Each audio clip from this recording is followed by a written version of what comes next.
Hello everybody, today's shoe showcase is a pair of Allen Edmonds Marlow wingtip Oxfords that are 31 years old. I'm actually going to get these cleaned up. They're in really pretty nice condition. We'll also compare and contrast them to the current McAllister so we can see somewhat of the differences are. Okay, so let's go. Hello everybody, it's Robert Powers. 4.5 out of 5. My shoe collection. These are made of shell cord. Here they are finished up. I'm not a professional. Look how tight this is though. Very clearly here, I just cut the thread in half. And here they are, all finished up. All right, so let's take a closer look at what I've found here. These were thrifted at a local thrift store, and I don't honestly remember. It says $10 on here. I think I did pay 10 bucks for them. I don't think it was a half off. Yet, you can see this is a pretty nice shoe. It is a wingtip, right? It's not dissimilar from Allen Edmonds' current McAllister. If I show you inside the shoe here, you'll see the logo is the 1989 to 2000 and I think it's like 2013 logo, 2012, 89 to 2012 logo. But you see there, see how the model name is still perpendicular. A couple other things that give me a hint as to when these were made. You can see the stitching here. There is no groove. What I'm trying to show you is the stitching is not inset into a groove. Like you can see here, this is clearly a groove cut and the stitches are inset in. That's another clue. Now, you can see there on the lining, says the word COMB. So 4177 is the model number, and then that is actually the date code. So the date code is 1411. So this shoe was made in the 14th week of the year, the first day of the week, which I believe would be Monday. And the last digit means it's a year ending in 1. So since this logo was only used, the big A, the big E, the rest in lowercase, that logo was only used from 89 to 2012. I know these must be a 91 or 01 shoe. Now I'm going to put up on the screen here, these I know for sure actually were made in 1991. They can't be 2001. Well, how do I know that? It's not visually the shoe, number one. In the year 2000 or 2001 is when they started cutting the groove for the stitches. Okay, so if these were 01, the stitches would be inset into the groove is the main reason. And the second reason that I know for sure this is not a 2001 is I looked on issuu.com. They have most of the catalogs from current date going back to like the 1950s. Spring and fall, a 2001 catalog does not have a Marlow model in it. While model 4177, the antique burgundy calf, this model right here does show up in the 91. So 1991, not too bad shape for 31 years old, huh? You can see there's a little bit of wear on the tips of the toes. It's where they're the most worn. You can see right there, but and I can feel right here, they've got a few more miles left on. It feels a little bit thin right there. I'd say these still have about 30, maybe 40% of their life left. It is getting a little bit thin, but these have never been resold. You can tell they have the original Allen Edmonds logo still on them, not just the remnants of the logo, but you see that the design they always put on them there. So these have not been resold, so these would be a good prime candidate when they do wear out to, send them to a cobbler. So I'm always curious to see why Allen Edmonds changes model names and things like that. So I'm going to show you some differences here. So over here is a pair of McAllisters. These I think, well, first of all, let me show you the difference in the logo. These are 2019. I have a sticker on them because I'm doing that for a different video, but can you see how the logo, it's hard to see. The logo it looks similar. It's the same font. It says big A, big E, but you can tell they added in, it's much easier to see on the sole, they added in what I call the 1922 badge. And that happened in the year 2013, and they did that through 2018, right through summer of 2018. So, but let's look at some of the differences. So the first major difference, I'd say, obviously is the color, but the colors change even within, the current model years. This is oxblood. These are pretty light, even for oxblood, but this is burgundy. Now, the biggest difference, I would say, though, outside of the color, though, is here, you can see the toe is, has no medallion on it, right? Generally, with all these things, you see a medallion. You'll see in the after, there's one thing I really do like about cap toe and wingtips. Without a medallion, they just really show off a mirror shine that much more, but that's probably one of the major differences. Now, if we look at the way the wingtip is done, the shape itself is pretty similar. Sometimes you'll see steeper, shallower, but you see here there's no pinking. See the sawtooth cuts? It's called pinking. This one has no pinking. The broguing here is kind of interesting. It's just a series of medium-sized holes, versus here what you usually see is the one larger hole, two small holes. See the difference? I don't know, which one do you like better? I actually kind of like this one better, but this kind of has a neat look of its own as well. You can see here, the McAllister, there's a double row of stitching capturing either side of the broguing. Marlow has a single row of stitching on either side. What's interesting though is look how close that single row of stitching is to the edge of that cut leather. Wow. Right? I guess it's pretty close over here too. It seems to me the leather itself here, maybe they skived it better. The leather, the edge of that leather, do you see how thick it is here? And how thin it is there. Okay. You see, we can compare here the shape of the wingtips. Comes back a little further on the McAllister, not so much on the Marlow. You can see here the heel counter. Not too dissimilar, other than the differences we already talked about of the broguing and the single stitching versus a double. Now here's a difference. Do you see this upper part here? This is a separate piece of leather you can see with pinking on it. Whereas this actually reminds me more of a previous model that I featured, the Chester, I believe it is. I'll link that video. I've done a McAllister versus Chester. I don't have the Chesters anymore, but you see this is all one piece, and that's just a row of stitching there, so this is not two different pieces of leather. Kind of interesting. 1, 2, 3, 4, 5 eyelets versus the McAllister has 1, 2, 3, 4, 5, 6 eyelets. I do prefer an even number of eyelets for one reason. When you do a bar lacing like this, do you see there's no laces crisscrossing underneath? You can't get that. You have to crisscross if you have an odd number of eyelets. But I don't know, for whatever that's worth, 5 versus 6 eyelets. I think those are the major design differences that I see in these shoes. So here's going to be one of the challenges there. That is a cut in the leather, so I'm going to have to work that out there. Okay. But other than that, these things are in pretty good shape. Here's the other shoe. It's got some pretty bad scuffing there, but they're not in horrible shape. The leather itself is in good condition, other than that damage. So, I don't think these need to be saddle soaped. I generally don't like to saddle soap shoes if they don't need it. So, and they look like to me they don't have any polish on them at all, you know, that I can see at all. So I think the first step, I might hit just some of these areas. I'm going to definitely wipe them down with a damp cloth. Then I'm going to hit some of these areas, I think maybe with a little bit of Saphir Reno Mat. Stuff is horribly smelly. This is really good at taking off anything off of the surface finish of a shoe. It sometimes will. It's a solvent. It generally doesn't take off the finish, but sometimes it will take off. Like if you have a burnishing. So if in other words, it's not going to touch this burgundy color. But if these had a burnishing over top, sometimes it has done that. So I would be careful with it. Best place I've found. Some people say inside of the heel. I don't like that. I'm always going to test something. If I am going to test if the solvent has an effect on it, test on the tongue, on the side of the tongue. Okay. I hate this bottle shape. It's so narrow. It's like you tip it over and the stuff's a running liquid. So pretty bad smell. Keep it, you know, well ventilated or away from family that would complain. Favorite quote from David, who runs a website, vcleat.com. Says it smells, I think his quote was, smells like it's going to shorten my lifespan, but I think it's worth it. But I'm, you know, triple, quadrupled up the cloths to try and keep it from, you know, the stuff from touching my finger.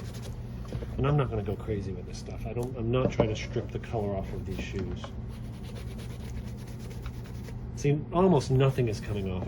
These shoes felt like they really didn't have any polish on them to begin with. We'll see. That may be a problem area there. It's exposing. Did not see that earlier. I think that's good enough. taking anything off the surface. Now, to get these nicks out, I'm going to use a technique. I'm going to sand them out, right? You see that little scratched piece. Now, this is full grain leather. You see the way it creases? Creases nicely, right? Especially for a 31-year-old shoe. Look at the surface. Can you see the texture on the surface? Can you tell that was the skin of an animal? Do you see where the follicles even were? Here's a pair of Bostonians. This is what's called corrected grain leather. Can you see the difference? Does this look more monotone in color? Can you see how you don't see those follicles? And do you see when it wrinkles? You see it almost looks like there's something on top of the surface. This is corrected grain leather. Corrected grain leather, and watch, I'm going to put a drop of water on top of the shoe. Corrected grain leather has like a plastic coating on it. So my point is, the technique I'm about to use on this shoe here, I would not use it on corrected grain leather. That's my disclaimer, okay? The sanding method, I would not use it on corrected grain leather. This method is really only for full grain leather. And you see that water droplet? It's hard to see. You don't really see the color change. It's disappearing because it's soaking into the leather. The dark color, you don't really see it getting wet. Where you can see here, the corrected grain leather, it just stays on the surface without going in. It takes a lot longer to penetrate. That's the advantage to corrected grain leather. But okay, so this is 220 grit. Let's start with this worst spot here, maybe, huh?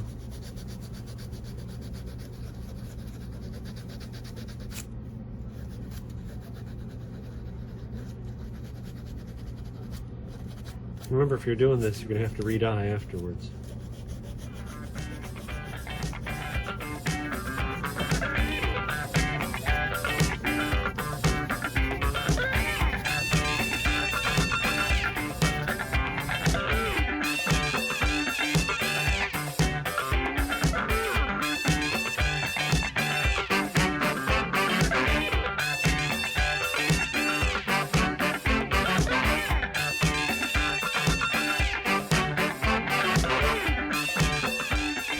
Okay, so they're sanded down with 400 the second round. It's not 100% gone, but that's enough. I don't want to remove any more leather. Now I'm going to try and color it. I think I'm going to try dark red. Let's give it a shot. Ooh, it's almost gone.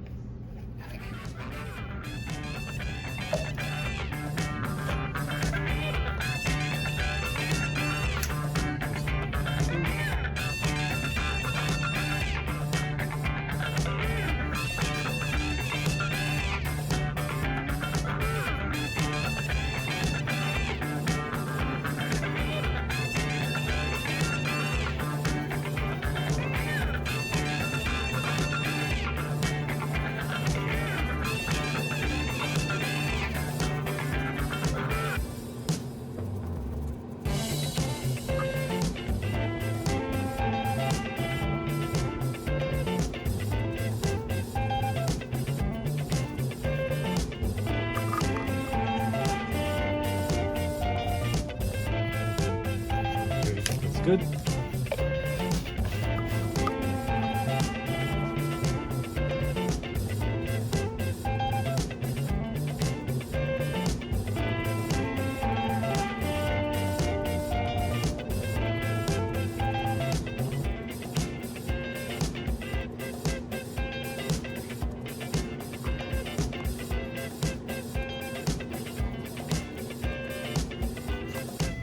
Back to the first shoe. See the texture? Just a wooden dowel. It's called a burnishing tool. Watch the texture. See it kind of change? Laying those fibers down and compacting them is all this is doing.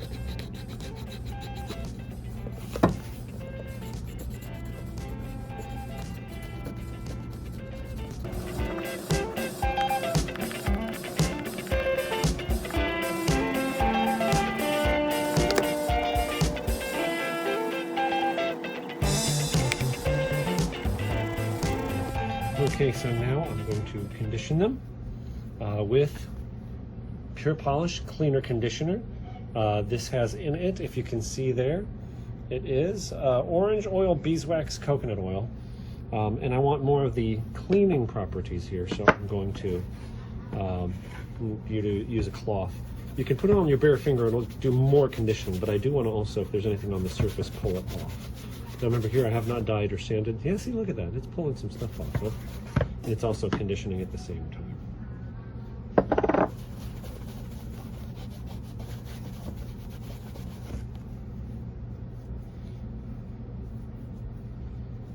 I'll get a fresh spot there.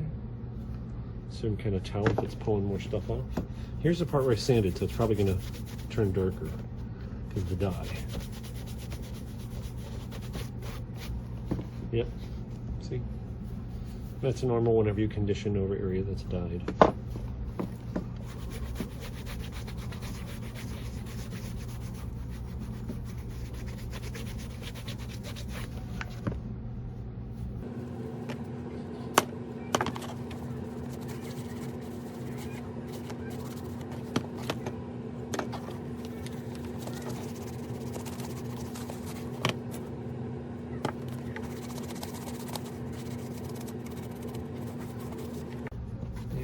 A little bit on the lining.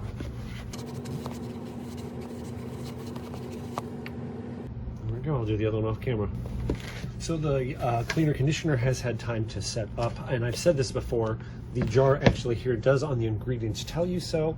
It does say to allow it to dry 1 to 2 hours. It's been more than that, you know, I was just busy, but I do think you really do need to let that set up for the best results with this stuff. So next I'm going to go to the polishing stage, and I think for the polish I'm going to use, this burgundy isn't really this same burgundy color. It's a little browner. It's a little lighter, you know, but this isn't going to hurt it. Using something lighter is not going to change the color. So let's get moving here. And again, this is pure polish. This stuff is all natural ingredients. It even has the ingredients listed on it. And this is you see here, orange oil, beeswax, carnauba wax, coconut oil, and pigment. Okay.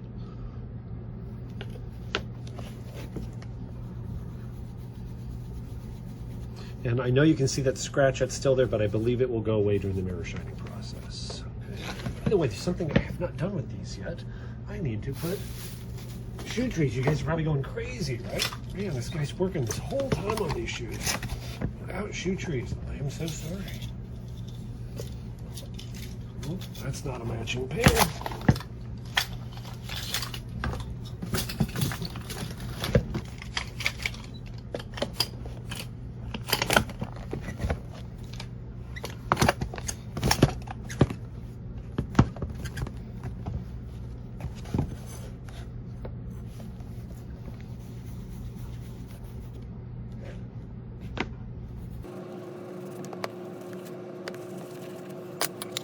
And by the way, what I'm using here, this burgundy, is a cream polish, not a paste wax. Cream polishes are softer, thus the name cream. And I know I didn't do anything about that, but I think it's going to be okay. I can always go back and do more work to it, but cream polishes do a better job of conditioning and coloring, aren't going to produce as high of a shine though.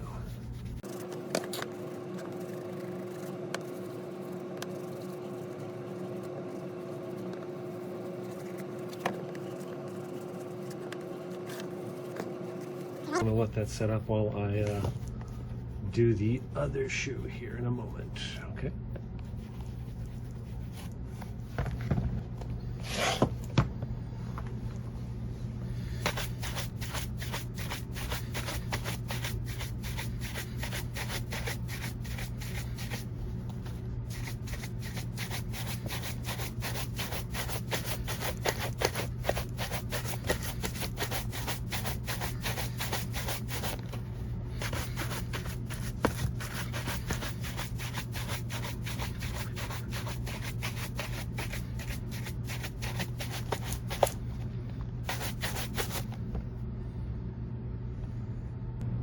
Alright guys, what I've got going on here is a product that is actually still not available in the US. I guess it is available overseas, and this is, I think it's Italian made. Here's the company, LM Professional. Peter Harrison sent this stuff to me, and you can see this kit here, and it's got two major components in it. LM filler, and I've been reading about it. I've been scared to try it so far, but this is the filler, so this is a leather filling. I think that's for major gouges, deeper, you know, cracks and things like that. And then this part here, this is called Stop Crash, which is kind of an odd name. And you can see it says repair cream, so I think this is for smaller touch-ups. So what I did is I took the Bordeaux here and I mixed it with a little bit of the black, and this is kind of the color I've gotten. And I think I'm going to try it here on the remaining scratch there, see if I can. Ooh, that was bad. See if I can get this to.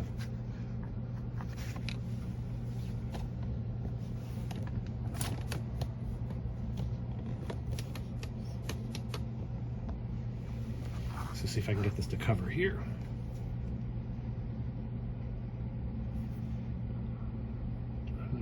From previous experience with filling things in leather, first of all, this area is not going to flex because this is a toe cap.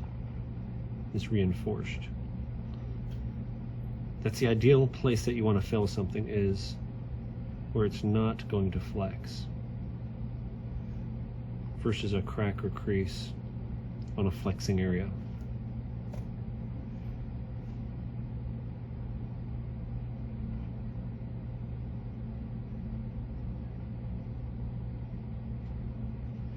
Doesn't have to be smooth, just has to be more than enough so that I can sand the extra off.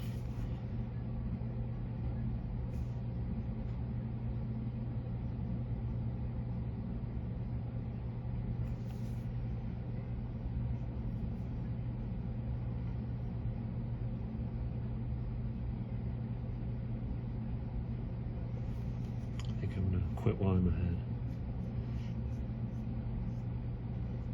Watch, immediately after saying that, I go back and mess with it again. I'm gonna just let that dry. It says to let it dry for at least, I think it's a 6 to 8 hours, so I'm gonna let that go. And I don't know if I finished that thought. I know from a little bit of experience I have with this stuff. See the color. The color's the toughest part of this. When it was next to it, it looked good, but now that it's on it, I'm not sure it does. The filler I just put on is a little brown or a little less violet. I'm debating if I should pull it back off and try again. Look what happens. I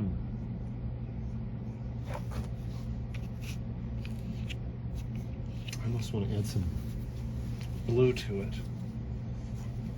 And maybe a little bit of black. I do have blue here. And I think it's starting to dry up a little bit here too.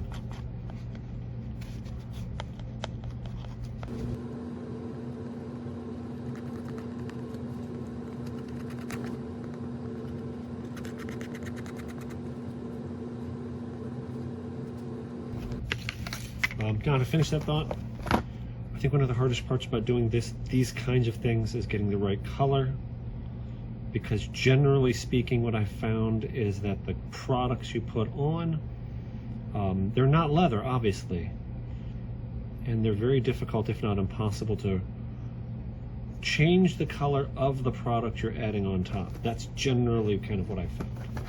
So you want to try to get the color of it. I think that's pretty close, right? Otherwise, you're trying to color on top of something that's the wrong color that won't take color. That kind of makes sense. I'm just going to have to wait, sand it out, and see what happens. And while I'm in the business of not leaving things alone, I'm going to mess with that spot right there, too. I'm trying to figure out what exactly that is. I don't think it's a crack. I think that's a cut. It's kind of strange.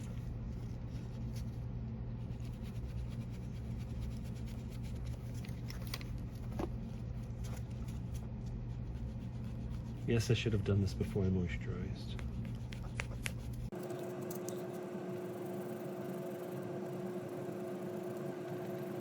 Not very deep, I don't think. I think that's good enough. Try burnishing it a little bit.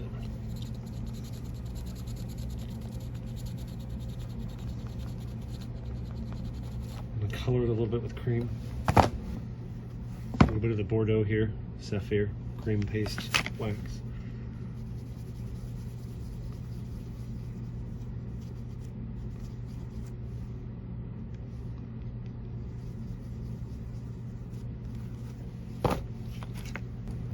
So let's do this one more time. There's a couple, now that I think I'm getting the hang of this, couple other spots on the other shoe. So on the other shoe, let me show you a couple little spots here. I did sand them.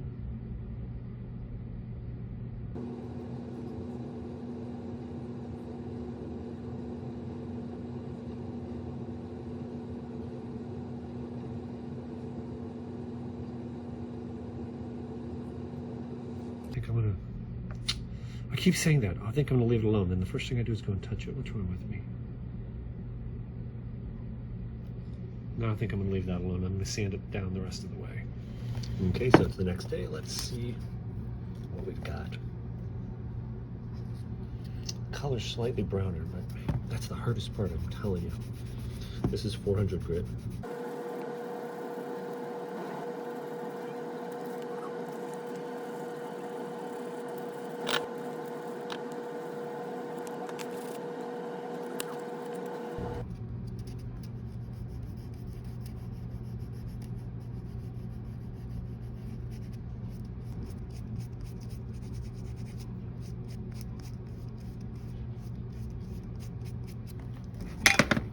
Taking a little bit of neutral cream wax. This is cream wax.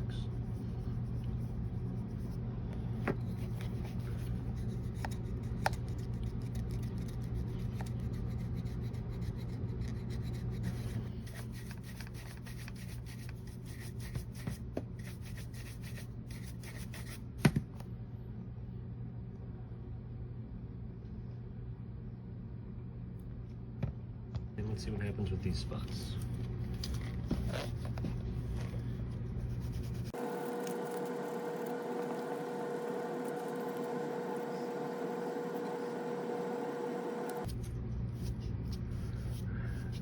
I think it came out the whole.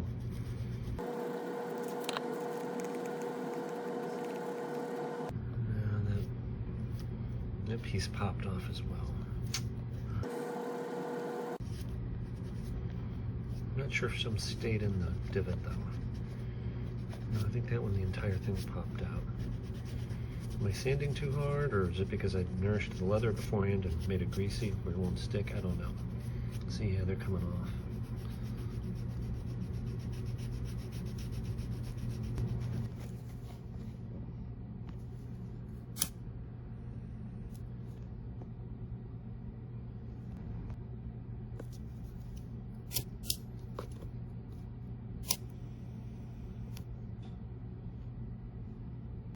Now I'm just going to color that toe, that lighter spot, just a little bit there. Some black sapphire. This is sapphire cream polish.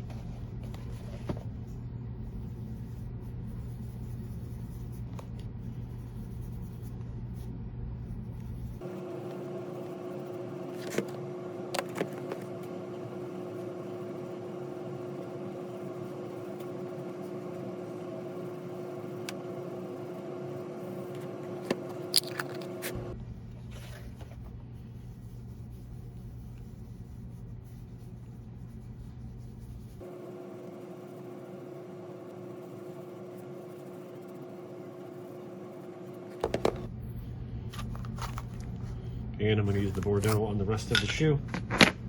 These days I prefer pure polish, but I'm not going to throw away all that sapphire. You know, this stuff's definitely not cheap, so I'm going to continue to use this.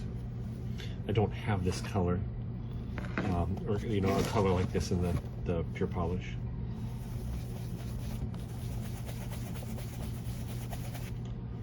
I would put the pure polish on with my hand, but this stuff's, I think, a little bit worse for you, so I'm not going to try to expose myself as much to the sapphire directly on my skin.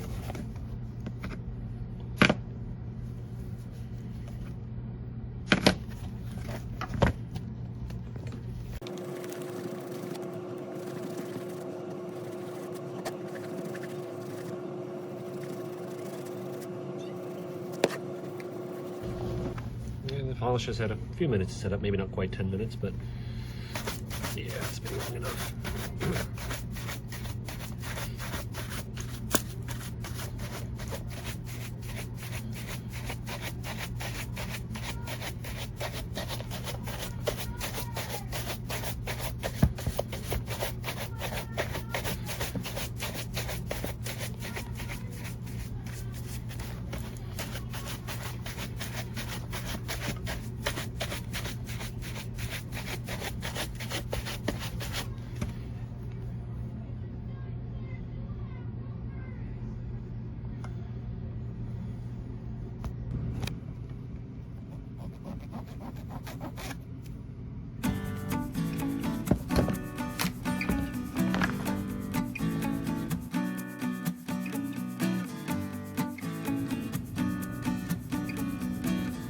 See the line right there?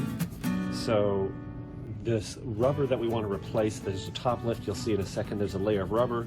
It's really close to that layer of rubber, so you want to replace it like now. I'll show you. This is on Allen Edmonds shoes, some Johnson & Murphy's. It depends on the shoe brand. Some of them do this, some of them to directly put on the, some of them the top lift is put directly on the leather, some of them there's just layer of rubber. I'll show you in a minute.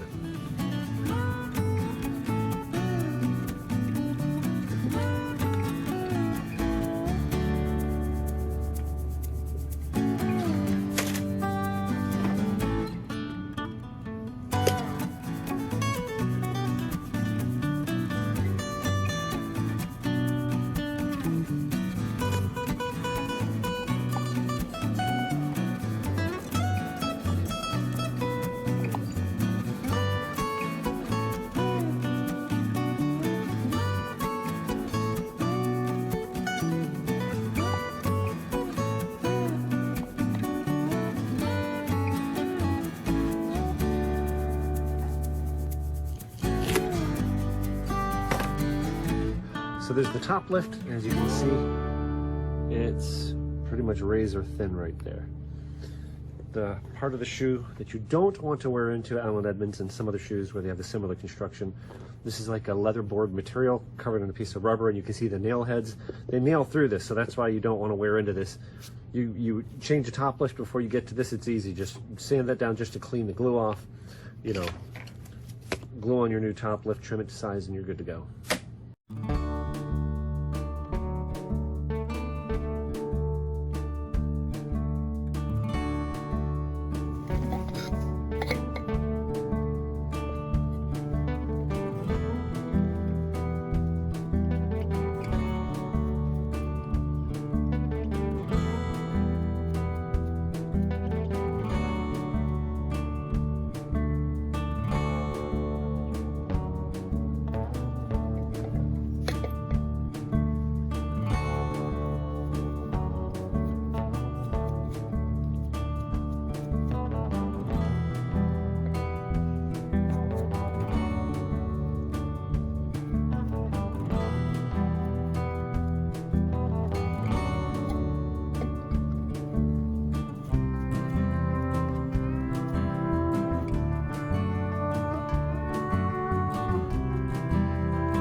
Okay, so let's get the top lift glued on.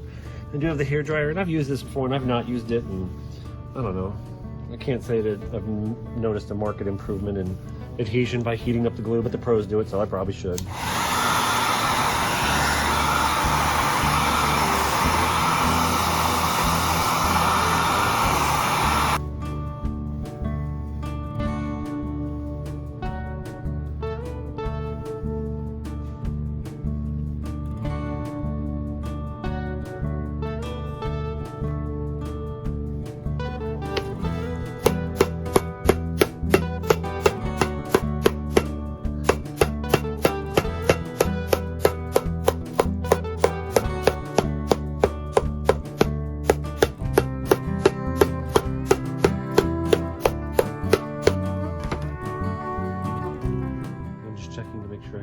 All the way around at the edge. Oh, that was close to. Woo-hoo. Just wanted bigger than the heel. Oh, right there. That's all right. Ah, okay. Not a professional. Let me see if I can scooch it.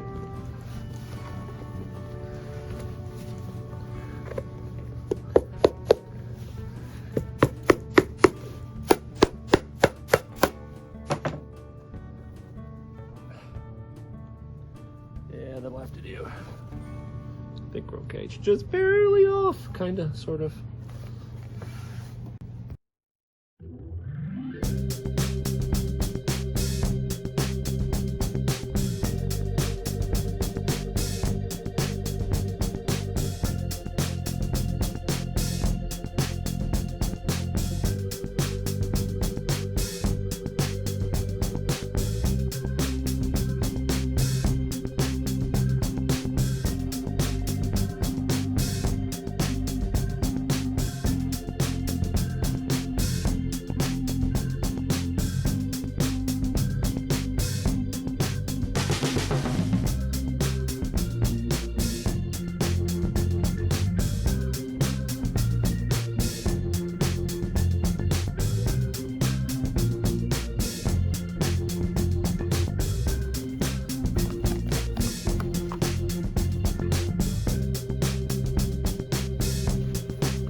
Definitely need to let that sit and set up some more. It feels like I'm pushing around silicone grease. It definitely needs to set up, especially since I globbed it on so thick.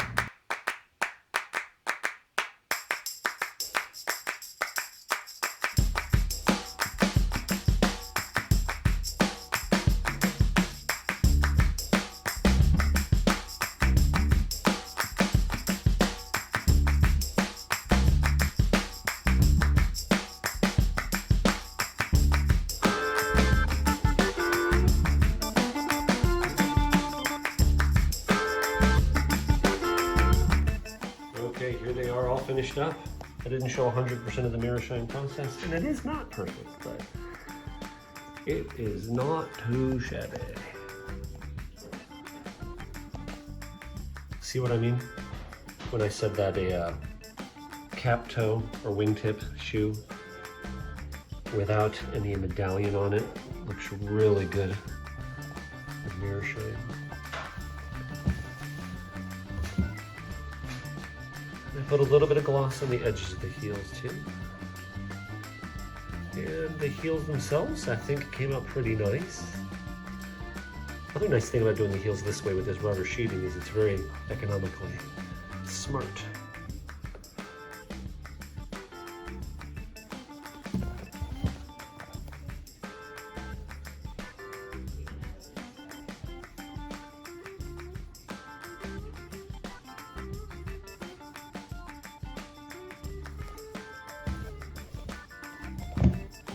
What do you guys think?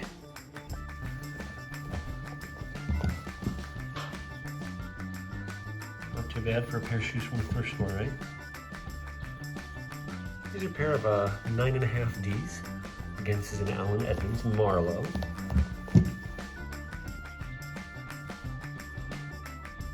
Just enjoying here for a little bit longer.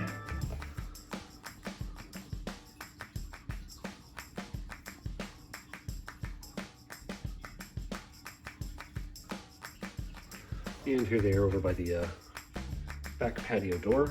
A little bit of ambient light. Oh, it's so beautiful. Look at that, huh? Love that. Thank you guys so much for watching. And if you'd ever prefer to buy a 30-year-old shoe over a new shoe, even if you put the same amount of money in it, you may want to consider subscribing to my channel. Remember, I'm trying to release my videos, maybe not every single week, but when I do release one, it'll be Friday at 5 p.m. U.S. Eastern Standard Time, which is, I believe, 10 p.m. At Greenwich Meridian, at the standard time, standard world time. I'll put that on the screen here. Please consider hitting that like button if you liked this video, and please consider subscribing to my channel. Thank you so much.